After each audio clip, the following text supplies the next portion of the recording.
Charlie. We're ready to rock. Picture a conference room in Midtown Manhattan. 70 people crammed into folding chairs. The air smells like burnt coffee and expensive cologne. Then she walks in. Don't forget to like and subscribe. She's not the CEO, not the keynote speaker, just a consultant nobody's even heard of. But the moment she reaches the front, something shifts. Backs straighten and side conversations stop. Someone drops their phone. She has not even said a word yet, but the room is already hers. This isn't charisma.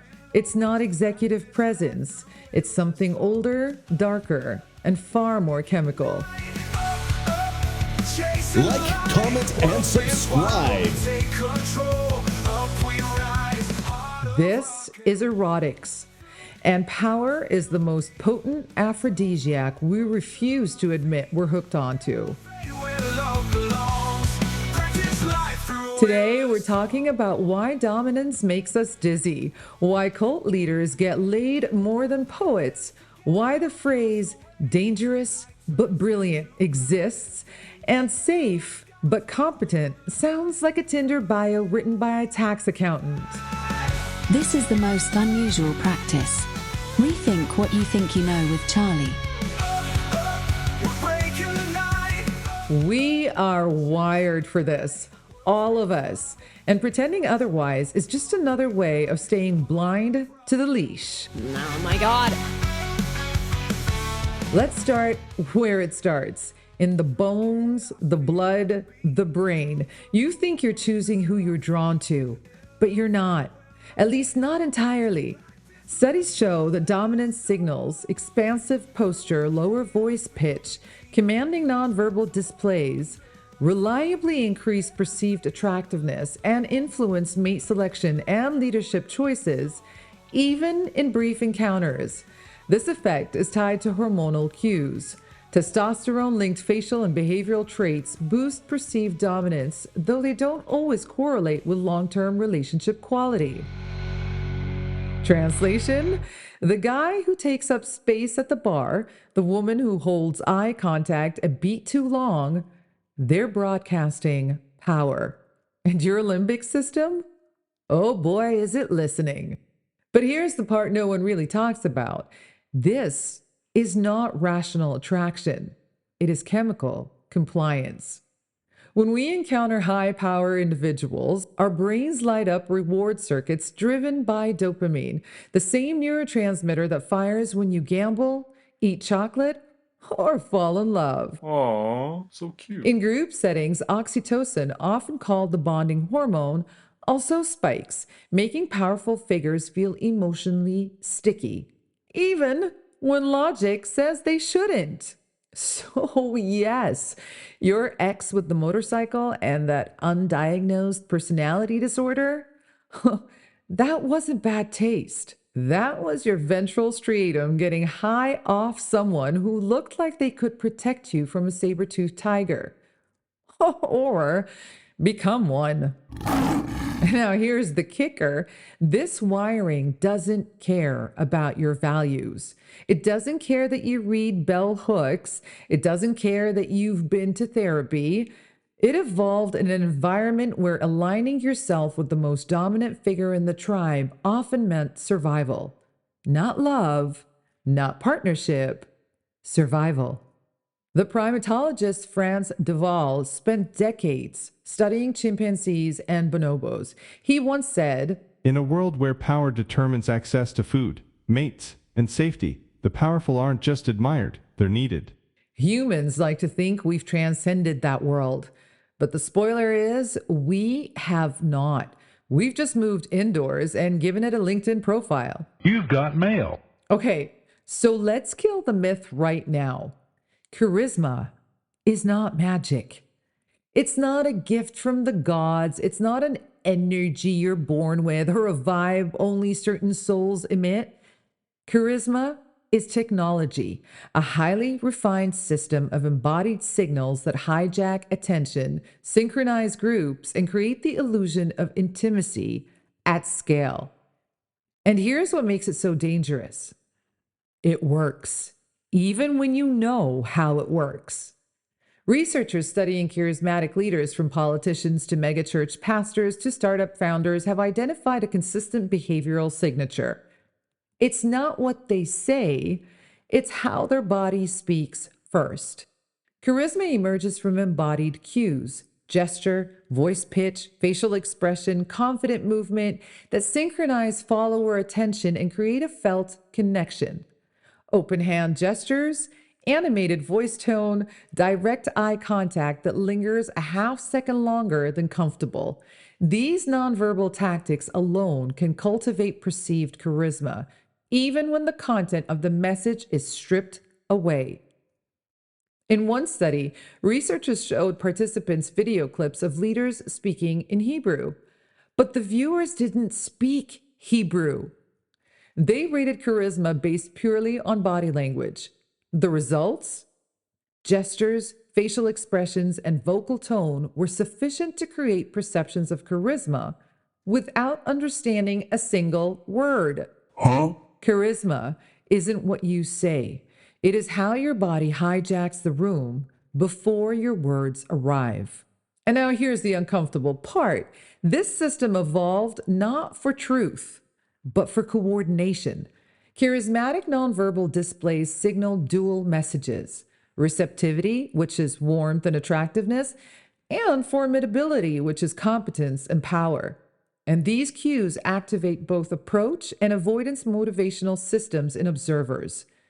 In other words, charismatic people make you want to get closer and submit at the same time. It's the psychological equivalent of standing too close to a bonfire. Ever feel like the world's built to keep you small, distracted, and shallow?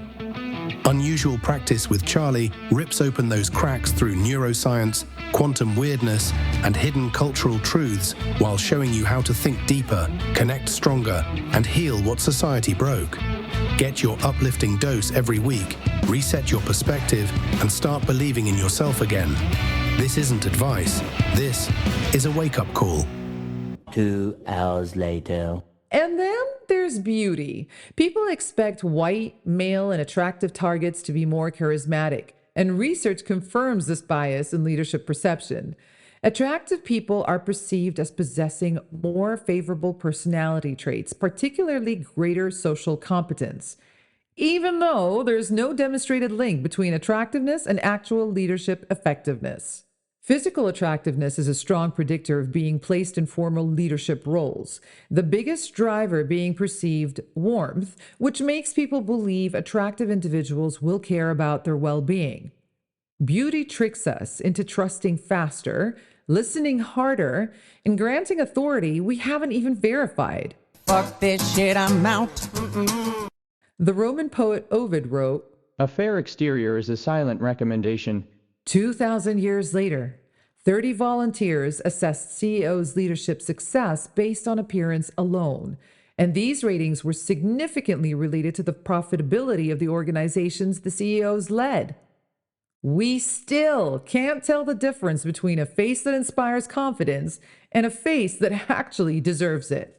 But here's where it gets darker, because charisma doesn't just make people listen, it makes them comply. And when charisma pairs with moral vacancy, when the same embodied signals are wielded by people who see others as instruments, you don't get inspiration, you get predation. And we say bye-bye. Now we arrive at the part that makes us even more uncomfortable. Sometimes the most magnetic people are also the most dangerous, not despite their cruelty, but because of it. Research consistently shows that Dark Triad traits, psychopathy, and Machiavellianism are correlated with short-term mating success, particularly for men, though the link between these traits and short-term mating was stronger for men than for women. Individuals higher on narcissism use more self-promotion in mate attraction, while men higher on psychopathy employ similar tactics. Translation? Well, The person who talks about themselves relentlessly at a party, who seems utterly unbothered by social norms, who radiates a kind of lawless confidence, they're not succeeding in spite of those traits. Those traits are the strategy. But here's where it gets twisted. Among all Dark Triad traits, Machiavellianism was the least attractive to the opposite sex, particularly for short-term relationships in women, likely because Macs tend to be far less extroverted than narcissists and psychopaths. And only narcissism was positively correlated to self-perceived attractiveness and mate value in both sexes. Machiavellianism and psychopathy had no correlation with looks, and facial features associated with Dark Triad traits tend to be rated as less attractive.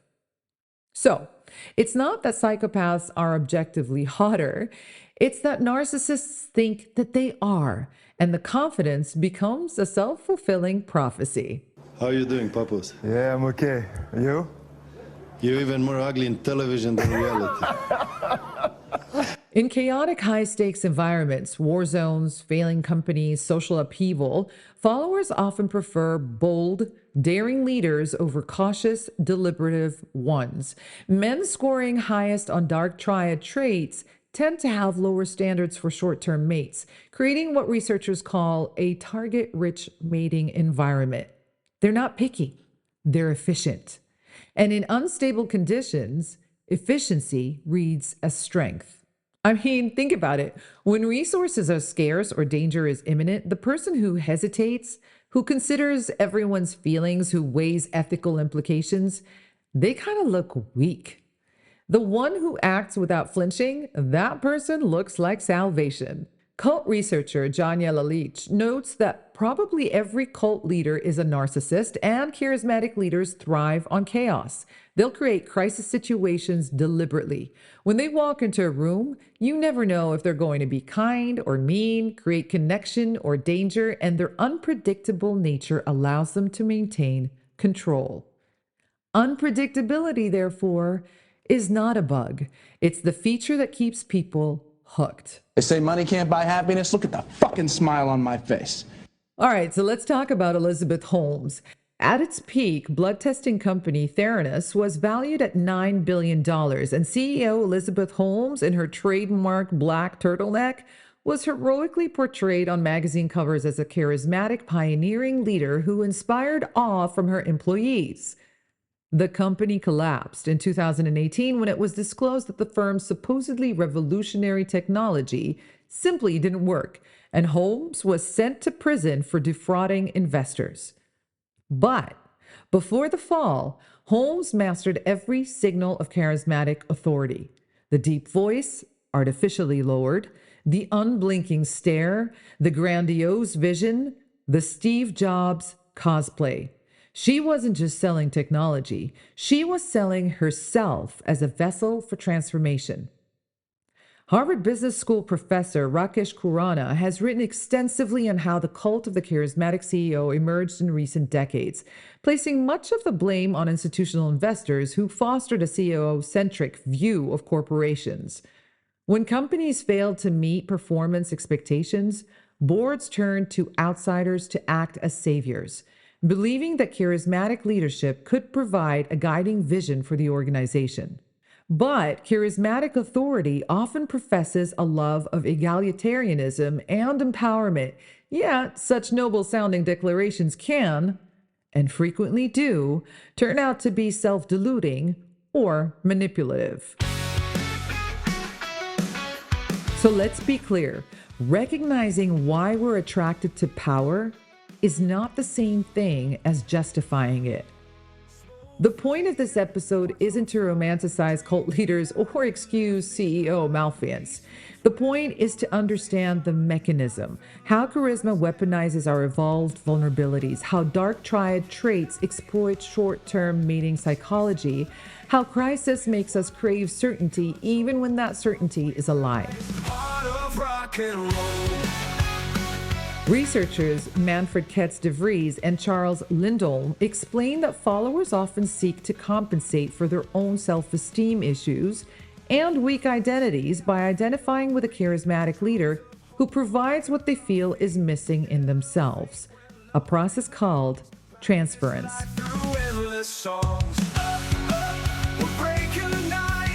This view of how followers come to identify and worship charismatic leaders sheds light on influence processes associated with cult leadership and leaders with compromised moral standards who nevertheless command strong support and devotion from their followers.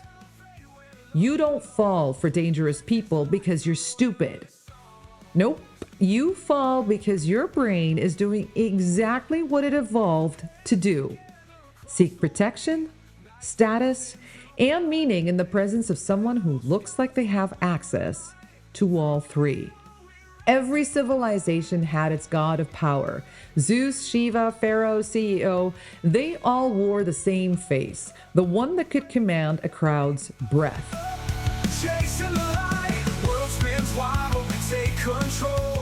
The question isn't why we worship them. It's why we keep pretending that we don't. Power isn't just out there. It's the shadow cast by our longing. And until we face that, someone will always weaponize it. The question isn't why we're seduced by power. The question is, what do we do once we realize the drug is in our veins? Until next time, don't forget to like, share, or comment, and please follow. It's the only way I can improve. Until then, be curious, not just about the world, but about the forces moving through you. Curiosity is how we stay free in a world built to hypnotize. See you next week. This was Charlie, signing out. Mom, somebody just followed me. I'm Donald Trump, and I approve this message.